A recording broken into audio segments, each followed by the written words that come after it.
Setelah sebelumnya kita dikejutkan dengan kembalinya Gojo, di awal chapter ini kita langsung ditunjukkan dengan apa yang sebenarnya terjadi. Terlihat tepat ketika angin bertiup kencang, di bagian dahi Gojo terdapat sebuah jahitan mirip Kenjaku seolah menandakan tubuhnya sedang dikendalikan.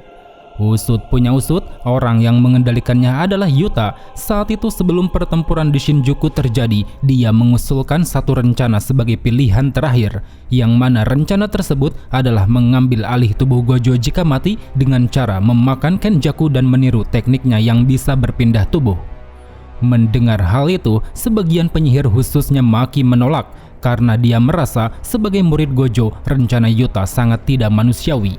Ditambah lagi, Maki juga tidak tahu apa yang terjadi pada Yuta ketika teknik Kenjaku berakhir, mengingat durasi maksimal dari penggunaan teknik tiruan cuman bisa bertahan selama 5 menit.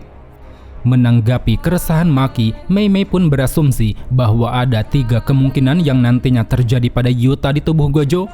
Pertama, jika teknik Kenjaku membutuhkan pengaktifan secara konstan, maka Yuta akan mati karena tubuh dan jiwa sulit untuk dipertahankan. Kedua, jika teknik Kenjaku bisa diaktifkan secara berkala, maka Yuta tidak akan langsung mati, tapi tetap kematiannya tinggal menunggu waktu saja.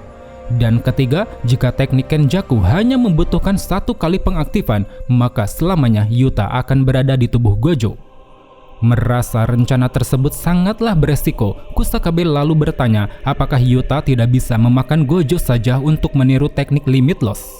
Mendengar pertanyaan itu, Shoko Ieri menjawab bahwa teknik Limitless tidak bisa digunakan tanpa Six Eyes, dan kalaupun ingin meniru Six Eyes itu juga tidak bisa sebab Six Eyes adalah atribut fisik dan bukan teknik.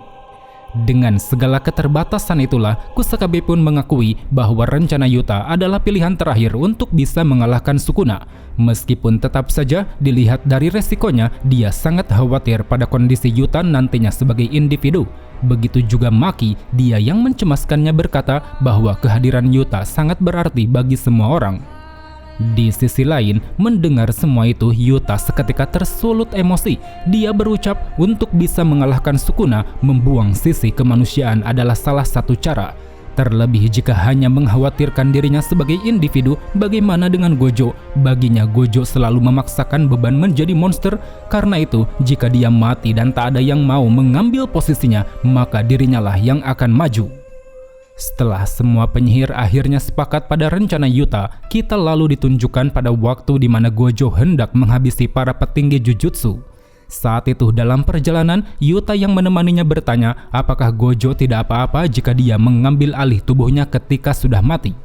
Mendengar hal itu, Gojo sama sekali tidak peduli, sebab dalam pertarungannya nanti dirinya pasti tidak akan kalah melawan Sukuna. Seakan ingin beralih topik, di sini Yuta lalu mempertanyakan tentang latar belakang aslinya. Apakah dia berasal dari keturunan Fujiwara sesuai ucapan Gojo, ataukah berasal dari keturunan Sugawara sesuai ucapan Uro? Mengingat kedua klan ini dulunya saling bermusuhan, sangat aneh rasanya jika dirinya berasal dari 2 keturunan berbeda. Menjawab tanda tanya tersebut, Gojo pun menyampaikan bahwa mungkin hal itu bisa saja terjadi karena dilihat dari potensinya, Yuta memang lebih diberkati, dan karena itu pula akan sangat payah jika Yuta tidak bisa memaksimalkan pengendalian energi kutukannya yang melimpah. Kemudian setelah itu, tepat di pintu masuk ruangan telah hadir Maki, Panda, dan Inumaki, di mana saat itu mereka bertiga termasuk Yuta sangat khawatir pada Gojo atas keputusannya yang akan membunuh para petinggi sendirian. Di sana Gojo yang tidak ingin murid-muridnya menerima konsekuensi lalu menyuruh mereka untuk pergi. Hal itu dikarenakan keputusan ini dibuat agar dunia Jujutsu menjadi lebih baik sehingga nantinya tak ada lagi sistem yang korup, dan yang paling penting generasi muda bisa terlindung dari keputusan tidak adil. Maka dari itu, Gojo juga menaruh kepercayaan pada Gakuganji sebagai pemimpin di masa depan. Meski dia adalah orang yang membunuh Yaga, tapi aksinya itu dilakukan atas arahan para petinggi. Ditambah lagi, meski dia tahu mekanisme penciptaan Panda, tapi informasinya tidak dia sebar pada siapapun terkecuali pada Gojo. Dari sanalah, tanpa mempedulikan kekhawatiran semua murid, Gojo lalu bergegas masuk ke dalam ruangan, yang mana setelahnya dengan sangat sadis dia pun membantai semua para petinggi Jujutsu dalam kegelapan. Kemudian dari sini, scene berpindah pada waktu ketika Yuta mendapat perawatan setelah tubuhnya terpotong oleh Sukuna. Saat itu sesuai rencana, pilihan terakhir Yuta pun segera dilakukan di mana dia menggunakan teknik Kenjaku untuk memindahkan otaknya ke tubuh Gojo, sehingga hal itu pun membuatnya harus rela meninggalkan tubuh asli bersamaan dengan roh kutukan Rika yang memang terikat pada tubuh aslinya. Dan kini di medan pertarungan, baik Yuta di tubuh Gojo maupun Sukuna di tubuh Inang Megumi, keduanya tampak saling berhadapan. Seolah tak ingin membuang waktu, mereka berdua lalu segera mengaktifkan Domain Expansion, yang mana dengan diaktifkannya secara bersamaan, pertarungan domain pun kembali terjadi antara Malvalon Shrine melawan Unlimited Void.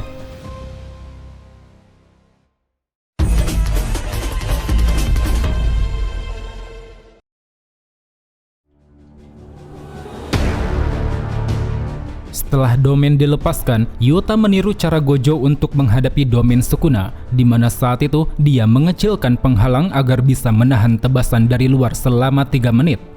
Dan kini di dalam bentrokan domain, baik Yuta maupun Sukuna memiliki rencana masing-masing. Yuta yang pernah melakukan switch training bersama Gojo berniat akan terus menyerang dengan menggunakan teknik Limitless, sedangkan Sukuna yang memiliki pengalaman melawan Gojo berniat akan menghancurkan Unlimited Void dengan sangat cepat. Dari sanalah pertarungan jarak dekat di antara mereka pun mulai terjadi. Saat itu berbekal pengalaman, Sukuna mampu menghentikan upaya Yuta yang ingin mengerahkan teknik Blue. Bahkan tak hanya itu, Sukuna juga mampu mendaratkan satu pukulan dengan menggunakan Domain Amplification untuk dapat menembus Infinity. Seakan tak ingin berdiam diri, di sana Yuta lalu mencoba memberi perlawanan balik. Dengan memanfaatkan fleksibilitas tubuh, dia mampu membanting Sukuna sangat keras, menendang Sukuna hingga terhempas cukup jauh, dan juga mampu mendaratkan satu pukulan ke wajah Sukuna. Akan tetapi, dikarenakan Yuta belum terbiasa dengan tubuh Gojo, membuat serangannya tidak begitu efektif. Apalagi saat itu, Yuta juga mengakui bahwa penggunaan teknik Limitless benar-benar sulit. Saking sulitnya, satu sesi pelatihan bertukar tubuh dengan Gojo tidak akan cukup untuk bisa menguasainya. Oleh sebab itu, di sini untuk dapat mengatasinya, Yuta sedikit demi sedikit terus membuka ingatan Gojo. Dan di tengah dirinya mengingat, Sukuna segera memanfaatkan celah guna memberinya serangan, entah itu dengan melayangkan pukulan dan tendangan secara bersamaan maupun dengan mendaratkan satu pukulan keras yang dilapisi Domain Amplification. Pada momen ini, Sukuna menduga bahwa sekarang Yuta tidak bisa menggunakan teknik kutukan lain yang telah disalin. Hal itu dikarenakan teknik salinan tidak bisa digunakan secara bersamaan, dan berhubung teknik salinannya sedang digunakan pada teknik Kenjaku, maka bisa dipastikan jika Yuta hanya bisa menggunakan teknik Limitless saja di dalam tubuh Gojo. Berdasarkan itulah, Sukuna meyakini bahwa langkah selanjutnya yang akan Yuta lakukan adalah meniru cara Gojo, yaitu menggunakan teknik Hollow Purple sebagai teknik pamungkas untuk bisa membunuhnya. Dan benar saja, sesuai prediksi Sukuna, Yuta yang telah menyusuri setiap ingatan Gojo kini tampak tengah mencoba merapalkan mantra dari teknik Hollow Purple. Melihat hal itu, dengan cepat Sukuna segera melakukan aksi pencegahan dari mulai membanting tangan Yuta, melancarkan pukulan uppercut yang sangat keras, dan juga menghempaskannya ke reruntuhan kuil Malvalon Shrine. Walau upayanya ini berhasil dicegah, tapi saat itu Yuta mampu mengakalinya dengan siasat yang cerdas. Terlihat dengan mengerahkan teknik Blue, dia berhasil menarik keluar sebuah alat perekam, yang mana setelahnya dari alat perekam tersebut terdengar suara kutukan Inumaki yang menyuruh Sukuna untuk berhenti bergerak. Alhasil berkat itu, Yuta dapat merapalkan mantra teknik Hollow Purple secara penuh, dan dengan dirapalkannya mantra ini, ledakan dahsyat pun seketika terjadi, menghasilkan guncangan hebat di dalam domain beserta area di sekitar.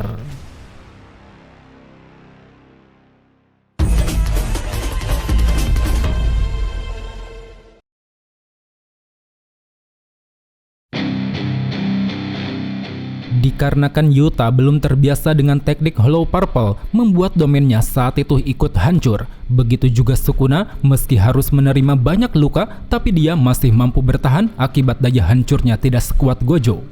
Sementara itu, Yuji dan Todo yang melihatnya kemudian ikut bergabung ke dalam pertarungan. Di sana mereka berdua berkata bahwa Yuta tidak usah mempedulikan mereka, karena hal yang perlu Yuta lakukan adalah menembakkan Hollow Purple sebanyak mungkin pada Sukuna. Akan tetapi, sesaat mereka bertiga hendak menggempur, tiba-tiba saja Yuta terjatuh seolah tubuhnya sudah mencapai batas. Dalam narasi disebutkan bahwa teknik salinan Kenjaku langsung terbakar setelah Yuta menggunakan domain expansion.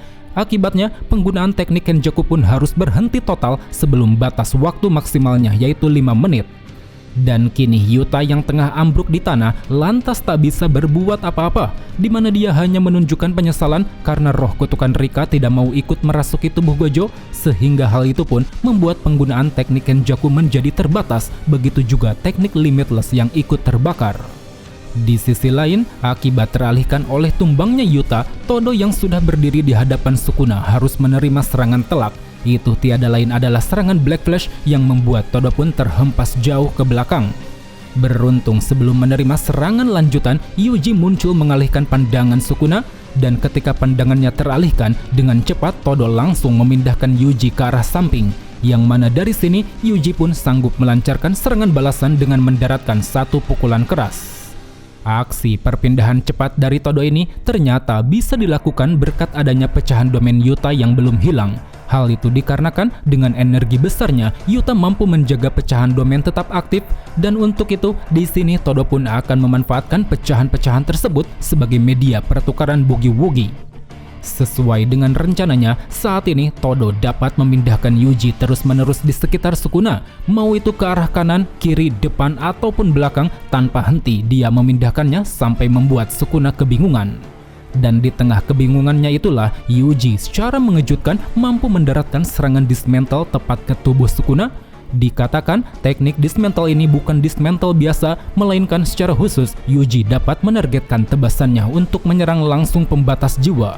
Bahkan menurut pengakuan Sukuna, Yuji juga telah melakukan sumpah pengikat pada teknik ini, yang mana hal itu bertujuan agar serangannya lebih efektif guna melepas jiwa Sukuna dari tubuh Megumi. Terbukti setelah menerima serangan tersebut, Sukuna tiba-tiba merasa mual, sampai-sampai dia pun memuntahkan jari-jarinya yang saat itu langsung dimakan lagi.